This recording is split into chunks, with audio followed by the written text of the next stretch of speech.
Bonjour à tous, j'espère que vous allez bien, j'espère que vous avez passé une super semaine. Aujourd'hui, on se retrouve pour la présentation du livre L'étranger d'Albert Camus. C'est un livre très très classique, je vais en parler un peu après, mais vraiment je voudrais dire quelque chose. Euh, Merci immensément à l'émission La Grande Librairie qui m'a permis vraiment J'étais tellement touchée en fait par ce sujet sur mon compte Instagram. Et déjà, ils ont vraiment bien mis en valeur mon travail, donc j'étais très très contente. Et en même temps, se voir dans une émission enfin, pour laquelle on est vraiment fan, mais depuis très très très longtemps, c'était particulier. J'étais très très touchée et je tremblais devant la télé. J'étais vraiment, non, vraiment merci énormément. Merci aussi à ceux qui m'ont envoyé des messages très encourageants, très positifs. C'était super, vraiment, ça m'a fait très plaisir. Et un petit message spécial pour François Bunel et Inès de la Motte Saint-Pierre. Et c'est une femme qui a été très très bienveillante avec moi, donc je la remercie énormément. Ensuite, L'étranger d'Albert Camus, c'est un livre très classique. Je pense que la plupart d'entre vous l'ont déjà lu. Mais il y en a vraiment beaucoup qui m'ont demandé, s'il te plaît, est-ce que tu peux le faire? Est-ce que tu peux le présenter, livre? Donc oui. Et en même temps, ça me dérange pas parce que c'est vraiment un de mes classiques, je pense, préférés. Donc en fait, L'étranger, c'est le premier roman d'Albert Camus. Il faut savoir qu'il a été publié en 1942 et il va s'inscrire dans un cycle un peu spécial que Camus va appeler le cycle de l'absurde. Donc il va être partagé entre plusieurs œuvres. Il va y avoir un essai qui va être intitulé Le mythe de Sisyphe. Et puis il va y avoir plusieurs pièces de théâtre. Il va y avoir Caligula ou encore Le Malentendu. Et ce roman, il a été traduit, je crois, dans 68 langues. Enfin, ça a été un succès absolument mondial. Et je crois que c'est le troisième roman francophone le plus lu au monde.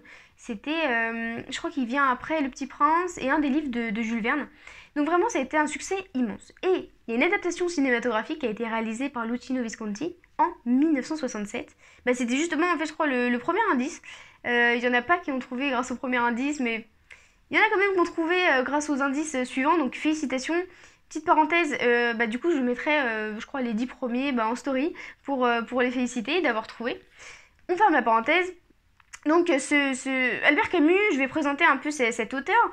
Euh, Encore une fois, je pense que vous le connaissez, mais il est né en 1913 à Alger et il est mort en 1960 en France. Il va être un philosophe, un romancier, un dramaturge, un essayiste, un nouvelliste. Ouais. Il a plein de casquettes et c'est ce qui fait un peu la particularité, la polyvalence de cet auteur. Et il a été aussi un journaliste militant qui a été très engagé dans les courants libertaires après la guerre. Et enfin, information importante, il reçoit le prix Nobel de littérature en 1957. Alors, je vais vous parler maintenant du livre en lui-même. Il est séparé en deux parties.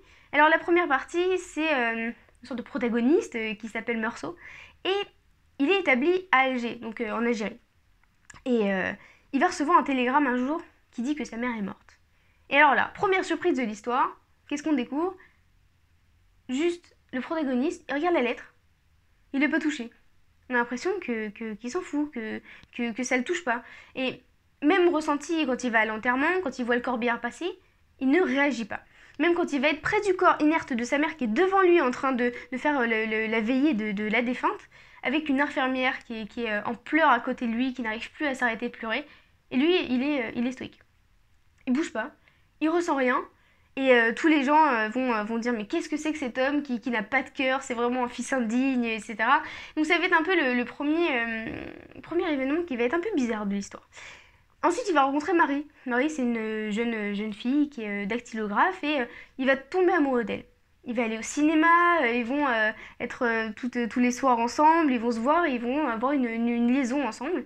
Et l'événement qui va être un peu bouleversant de l'histoire, c'est sa rencontre avec donc Raymond, son voisin de palier, qui est un proxénète et qui frappe, qui insulte sa maîtresse.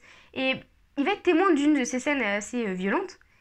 Et Raymond va le voir et lui dit alors, excusez-moi, je vous ai vu, est-ce que vous pouvez être témoin et dire que je n'ai rien fait? Dire que je ne l'ai pas frappé, être témoin devant le commissariat, écrire une lettre pour dire que je n'ai rien fait et pour me défendre. Deuxième surprise de l'histoire, Meursault, il va écrire cette lettre. Il va aller au commissariat en disant que l'homme n'a rien fait, alors qu'on s'attendrait à ce qu'ils disent mais non, non, j'ai vu cette scène, tout est faux. Non, non, il y va, il est passif, il ne réagit pas, il écrit cette lettre. Et il va être invité avec Marie à passer une sorte de week-end avec Raymond au bord de la mer dans un cabanon. Et il va le prévenir, il va dire attention, le frère de la maîtresse que j'ai frappé m'en veut énormément. Et il me cherche. Et lors d'une balade sur la plage, ces deux hommes vont rencontrer deux Algériens, dont l'un d'eux est le frère de la maîtresse. Et ils vont se retrouver face à eux. Il va y avoir une rixe. L'un des Algériens a un revolver, Meursault va prendre son revolver, finalement Raymond va être blessé, puis la rixe va se terminer.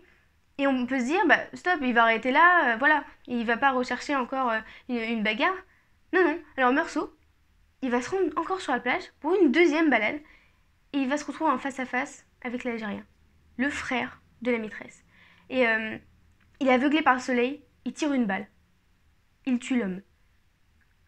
Et là, contre toute attente, il va vers l'homme, il tire 4 balles. Au lieu de s'enfuir, au lieu de partir, il va s'acharner sur le corps inerte. Et là, on ne comprend pas. On a l'impression soit il est fou, soit il a perdu tout sens de l'existence, soit c'est pas possible, et on ne comprend pas du tout.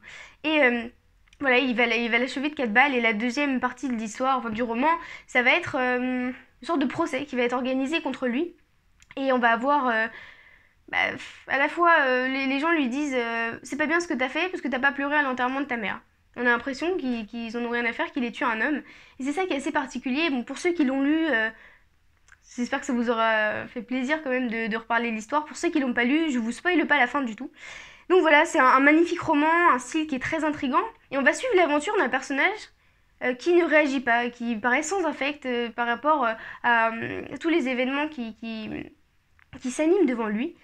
Il n'a pas de réaction, il ne réagit pas, il ne pense pas, Voilà, on a l'impression d'être devant un personnage passif, et en même temps, moi j'ai trouvé que ça lui donnait un charme, ça le rendait touchant, cette singularité. Donc voilà, j'espère que ça vous aura plu, cette vidéo, et on se dit à très très vite pour une prochaine vidéo. Petit message, voilà, c'est la fête des grands-mères, donc je voudrais faire d'énormes bisous à mes deux grands-mères, leur dire merci de me suivre et puis de m'encourager. Je leur fais plein de gros bisous, je vous aime. Et puis, nous, on se retrouve la semaine prochaine pour la présentation d'un nouveau roman. À très vite, au revoir.